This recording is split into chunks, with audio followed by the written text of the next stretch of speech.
All right, how's it going? This is Sam with thinkparticle.com, and in this video, I'm going to be doing some character work. It's going to be really cool. So I have a time lapse here, and what I'm going to do is just record a voiceover and talk about this project. So what it is some character work. So we're using a program called Cinema 4D. Many of you probably know of it.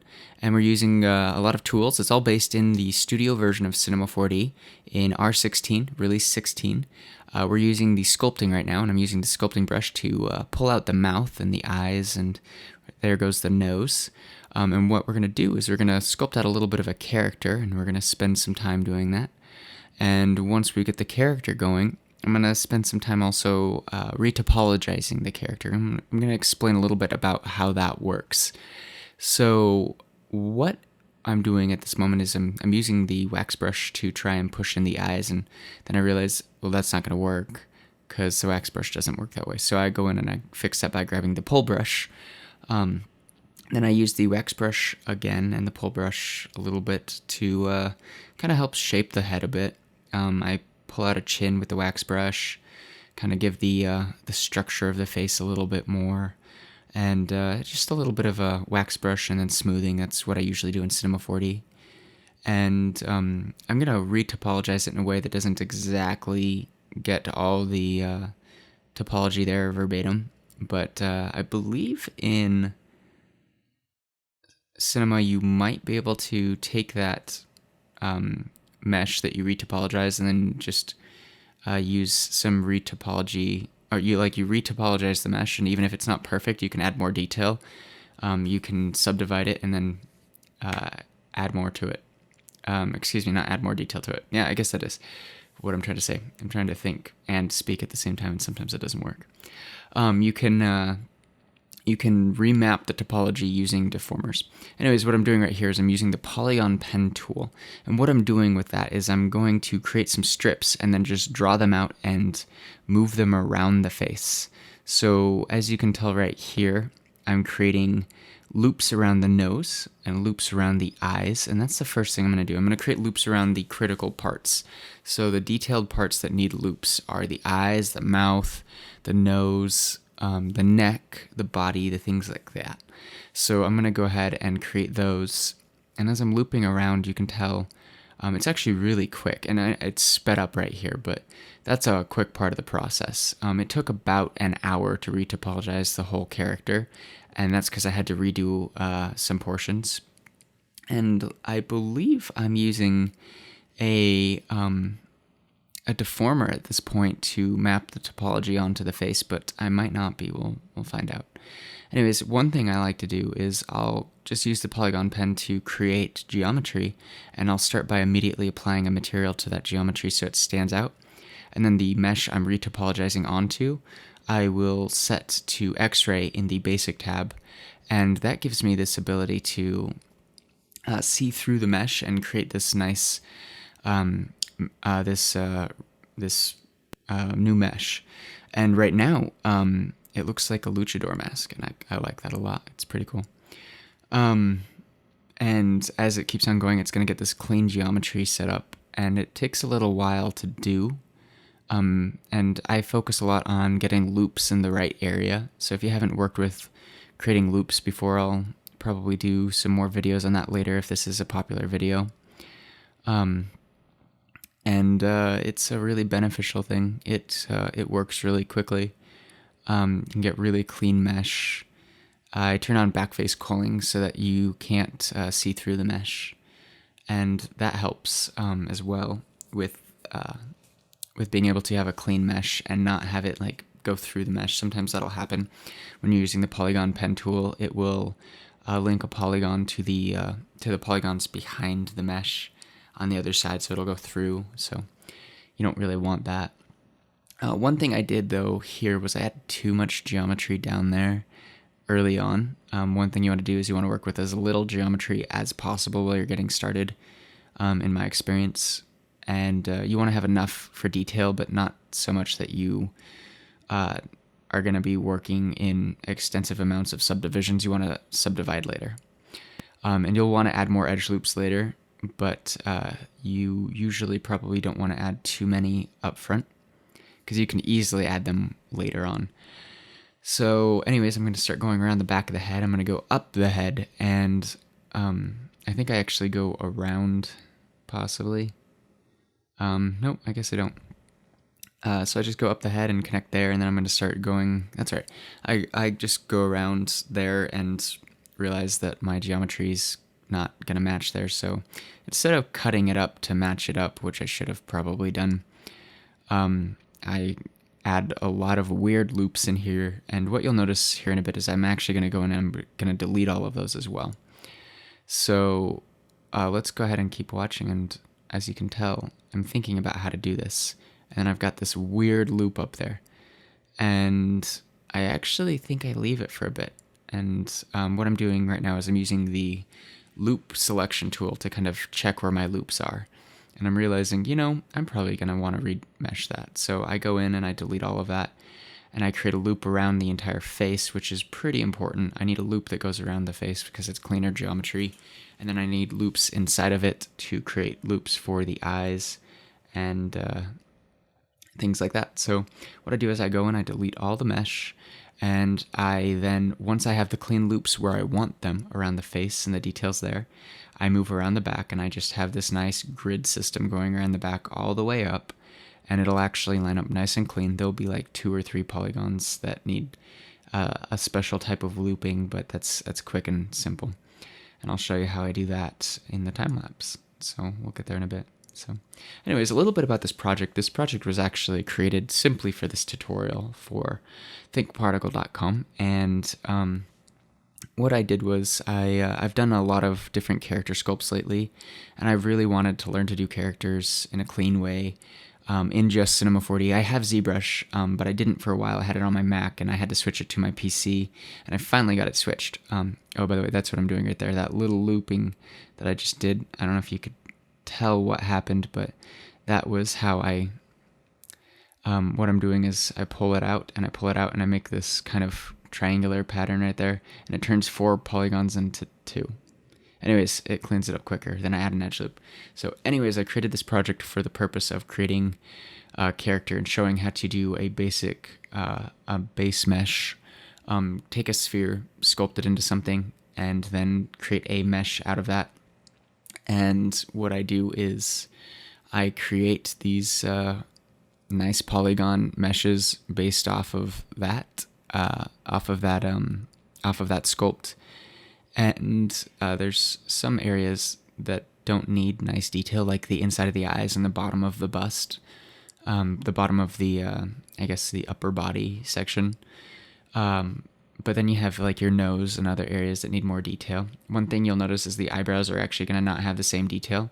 And one thing I didn't do is I never added eyebrows. So it's a little strange, but it works. So we're going to go ahead and just let that happen. What I'm doing now is I'm creating loops around the nose. Again, everything about this is having clean loops in the right spots and having a good topological flow. Like you can tell right there, I've got this nice flow, and I can select a loop around the entire face, and it's great.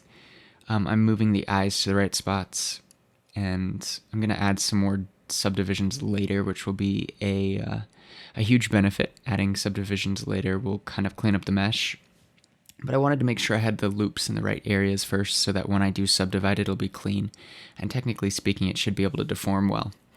Another thing I'm going to do here is I'm going to use the close polygon tool, and then I decide, I don't really like it like that, so to have cleaner geometry, I'm actually going to just extrude inner, and then I actually scale it down and kind of reposition it and use the polygon pen tool to move it around a bit to get better geometry. Again, I don't need to, but I chose to.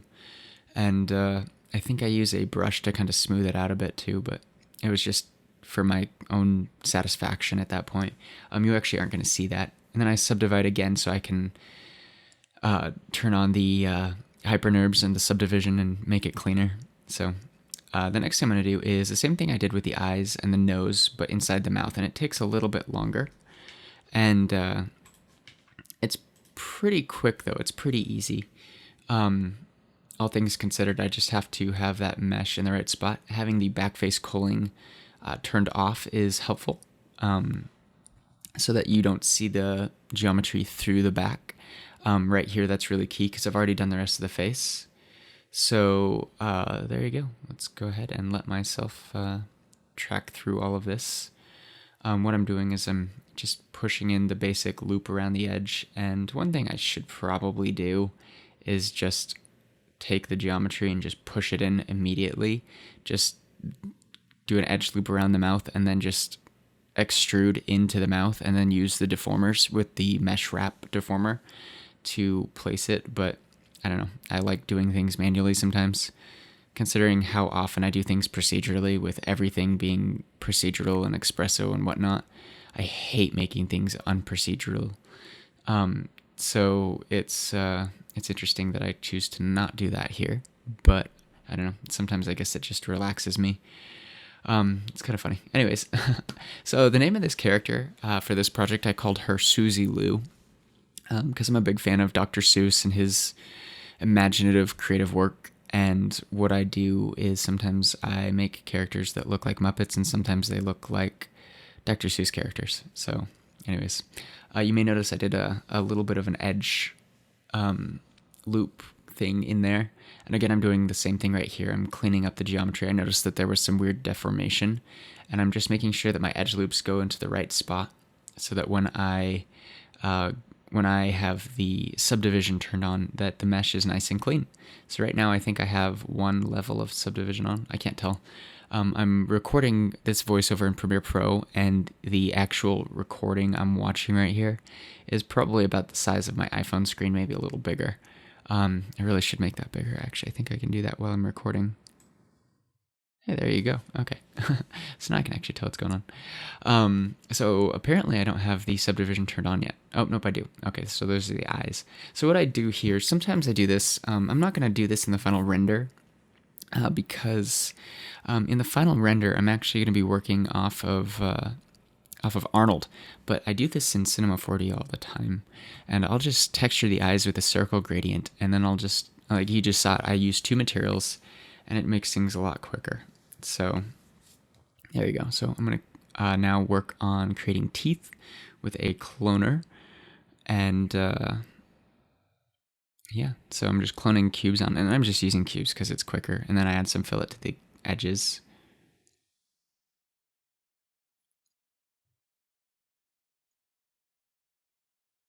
So I'm placing the cloner, then I use symmetry to kind of reposition the teeth. And this is not easily the cleanest and best way.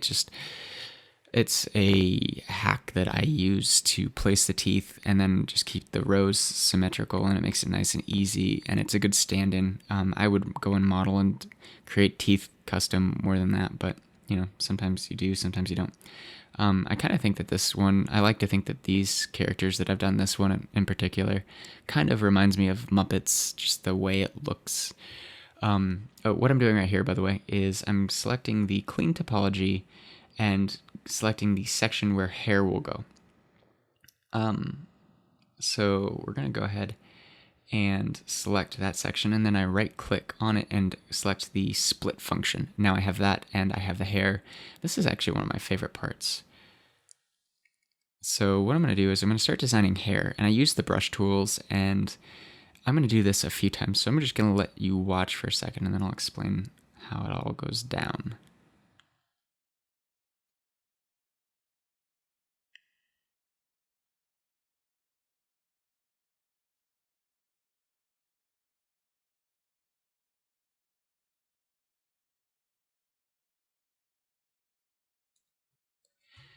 Okay, so you'll notice I get the hair in placements that I kind of like, and then I decide I don't want it there. So there's a tool that I use in the end that I didn't actually know existed. It's called the straighten tool. It's fantastic. It's actually going to make up for all of my failures here to actually do this right, but it's fun. So I'm going to start adding some hair materials, and I get the hair in a form that I think is going to work for my needs, or for my interests, for my desires, for my plans, but it doesn't in the end, so I'm going to fix it later. And again, I'm doing the eyeball the same exact way, and then I realized, you know what? I can't do that in Cinema with Arnold. So I go and I take that mesh and I do the same thing I did with the hair reference. I split out the geometry and make sure that the topology lines up well so it doesn't deform weird. And then I place that in there, and then I try a mesh wrap, and then I add a cloth surface and add some depth to it so that it'll pop out, so that my pupils will be, I guess, they'll work according to my needs. I wanted them to stick to the eyeball, but not actually have to worry about them being, I guess, intersecting. The next thing I'm going to do is set up some lights in Arnold, and it's just like working in Cinema or V-Ray. It's just some basic lighting setup. I turn off what's called normalize on the lighting so that if the grid light, or in Cinema's case, an area light, is bigger or smaller, it's going to actually affect the size or the amount of lighting. So a bigger light's going to put off more light. So, because that's kind of how that would work, I think, in real life. Anyways, I'm getting the color of the lighting down, and I'm starting some basic materials. So right now I'm adding subsurface scattering to the eyes and giving a little bit of color to make it a little bit more realistic. I'm changing the specularity, which in the case of working with Arnold is actually what I use for reflection. I won't usually use the actual reflection. I just like using the glossiness, the specularity, because you can add a little roughness to it, and it just works for me. So I'm working with the hair now, and this is probably where I'm going to decide that the hair is not what I want. So I'm going to change the frizziness and make her look crazy and things like that. And then I realized, this isn't looking good on the top of the head. So I think I reposition it a few times and things like that. And I just realized, this isn't looking right. So what I do is I go in and I redo the hair. So I grab all the hair tools and I brush up the hair on top of the head. That's really where the problem is. The rest of the head could be fine, but I'm going to end up changing it in the end anyways. As you can tell right there, I'm pulling the hair out of the face, and I made sure that you can't pull the hair unless you can see it. So what I'm doing here is just cleaning all the hair out, and I'm going to redo it, and it's a little messy, but I'm going to push it down so that it will go down on the side of the face. And again, I'll do it one more time after this. But what it does is the hair moves down around the face, but I have this problem where the hair goes straight down, and that's not clean because you'll see it. And the hair, as you can see on the top of the head, goes straight down, and you can see the hair going straight into the head, and it looks really weird. So I want this hair to go down and kind of branch out, this nice cutesy little pretty hair. For me, it just kind of makes me think of a librarian kind of haircut. I don't know. I don't know.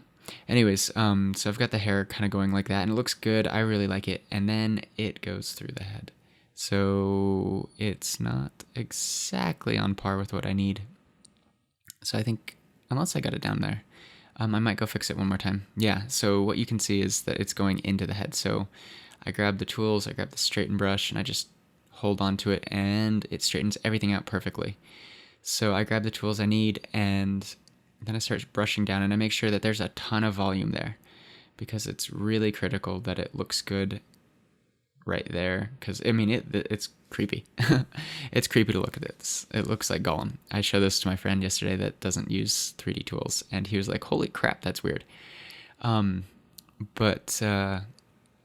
so I add that, and voila, looks great. So Susie Lou now has hair too, and that's great, and that kind of rhymes.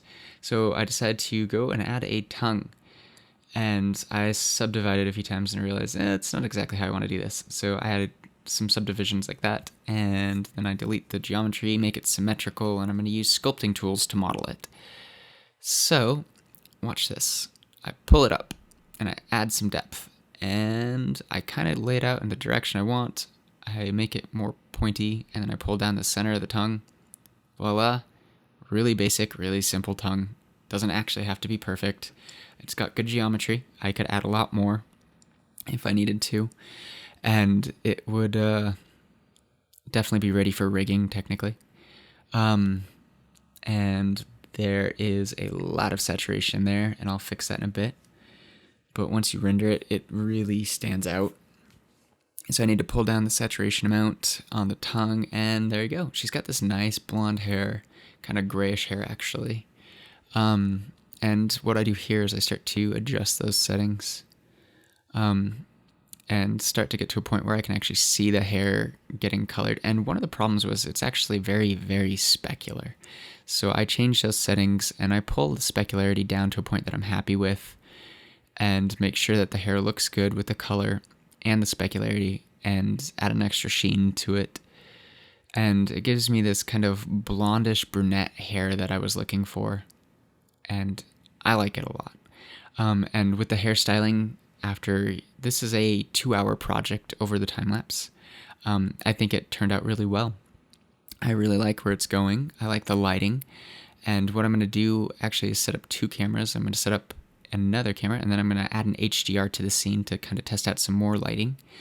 And I rotate it around a few times, kind of just checking shadows and things like that, and turning on the diffuse and glossy settings being affected by the environment. And in the end, I decided to not use the environment, but I'm just testing things out, changing the exposure on the camera, and pulling it down and deciding to use it as kind of a backup lighting for the lighting I've already got, and kind of give it a bit of an edge light there.